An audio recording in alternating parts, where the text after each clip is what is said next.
આપણે બનાવીશું કેરીનો શરબત સિરપ. તો એની માટે આપણે 2 કેરી લઈ લીધી છે. કેરી આપણે મીડિયમ ખાટી હોય એવી લીધી છે.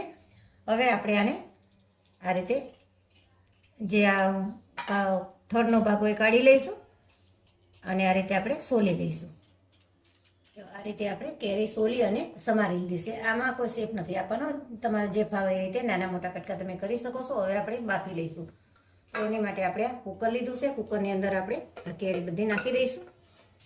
હવે આપણે આની અંદર 1 કપ પાણી નાખીશું. આમાં વધારે પાણી નથી નાખવાનું, નહીંતર જ્યારે તમે કેરીનો સિરપ બનાવો એ વખતે વધારે બાળવું પડશે. હવે આપણે વાકી અને આપણે 3 વિસલ કરી લઈશું. આપણે કુકરમાં 2 વિસલ કરી લીધી હતી અને ઠંડુ થઈ ગયું પછી આ રીતે મેં તપેલીમાં કાઢી લીધું હતું. જો બહુ સરસ કેરી બફાઈ ગઈ છે. હવે આપણે મિક્સર જારમાં લઈ લઈશું આ બેટરને. આ રીતે આપણે બધું સમાય એટલું લઈ લેવાનું. મેં મોટો જાર લીધો છે એટલે બધું એમાં આવી જશે. ચલો હવે આપણે મસાલા કરી લઈશું. તો આપણે 1 ચમચી ઇલાયચી પાવડર લીધો છે, 1 ચમચી આપણે મરી પાવડર લીધો છે, 1 ચમચી આપણે શેકેલા જીરાનો પાવડર લીધો છે અને 1 ચમચી આપણે સંચર પાવડર લીધો છે. આની જગ્યાએ તમે મીઠું પણ નાખી શકો છો.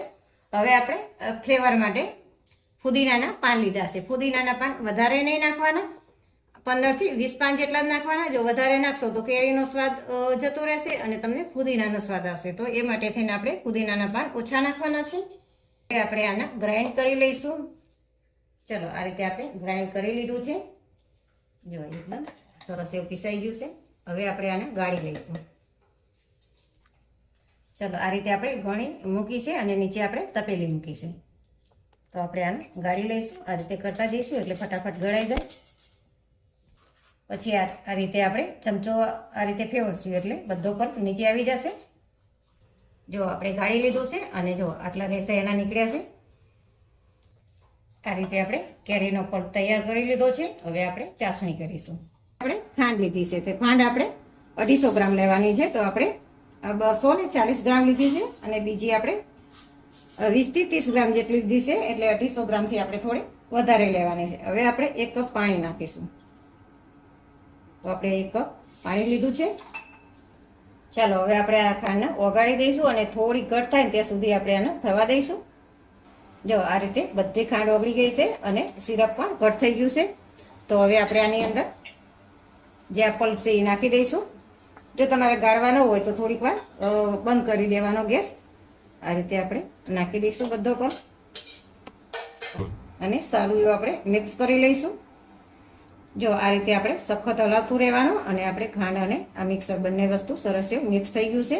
હવે આપણે આ બધું પાણી બળી જાય ત્યાં સુધી આ રીતે કૂક કરતું રહેવાનું છે. હવે આપણું સિરપ તૈયાર છે અને જો આ રીતે ઘટ પણ થઈ ગયું છે. ચમચામથી નીચે પાડીએ તો એકદમ ઘટ લાગે છે અને એમ ના ખબર પડે તો આપણે આ રીતે થોડુંક આંગળી પર લઈ અને આ રીતે જો એક તાર થાય છે. આ રીતે એક તારની ચાસણી થાય એટલે આપણે ગેસ બંધ કરી લેવાનો છે. હવે ગરમ છે ત્યાં જ આપણે ફૂડ કલર નાખીશું. આપણે ગ્રીન ફૂડ કલર નાખીશું. તો આપણે ખાલી 1 જ ચમચી લીધો છે. ચમચી નહીં હોય, ચપટી હાથની 1 જ ચપટી લીધો છે. હવે આપણે આને મિક્સ કરી લઈશું. આપણે ફૂડ કલર નાખી અને બધું સરસ એવું મિક્સ કરી દીધું છે. અને ફૂડ કલર નાખવો એ ટોટલી ઓપ્શનલ છે. જો તમારી પાસે હોય તો નાખો, નહીંતર એમને પણ બની શકે છે. તો આપણે શરબત સિરપની ચાસણી તૈયાર છે. તો હવે આપણે ગેસથી નીચે ઉતારી લઈશું અને ઠંડુ થવા દઈશું. જો આ રીતે આપણે બીજા વાસણમાં ઠંડુ થવા માટે લઈ લીધું છે સિરપને અને આ સિરપ ઠંડુ થાય પછી આપણે આગળની પ્રોસેસ જોઈશું. ચલો આપણું સિરપ સરસ એવું ઠંડુ થઈ ગયું છે. હવે આપણે કાચની બોટલમાં ભરી લઈશું. આ રીતે આપણે ગરણી મૂકી છે અને નીચે બોટલ છે કાચની. હવે આપણે આ રીતે ગાળી લઈશું એની અંદર, એટલે કે ભરી લઈશું. આ રીતે આપણી કાચની બોટલમાં ભરી લીધું છે સિરપ. આ સિરપ આપણે બહાર 3 થી 4 મહિના અને ફ્રીજમાં 1 વર્ષ સુધી આપણે સ્ટોર કરી શકીએ છીએ. ચલો હવે આપણે શરબત બનાવીશું. તો આપણે 3 થી 4 ચમચી જેટલું સિરપ લઈશું. તો આ રીતે આપણે 4 ચમચી પહેલાં સિરપ લઈ લઈશું. હવે આપણે ઠંડુ પાણી નાખીશું. આમાં તમારે આઈસ ક્યુબ નાખવા હોય તો આઈસ ક્યુબ પણ નાખી શકો છો. હવે આપણે મિક્સ કરી લઈશું.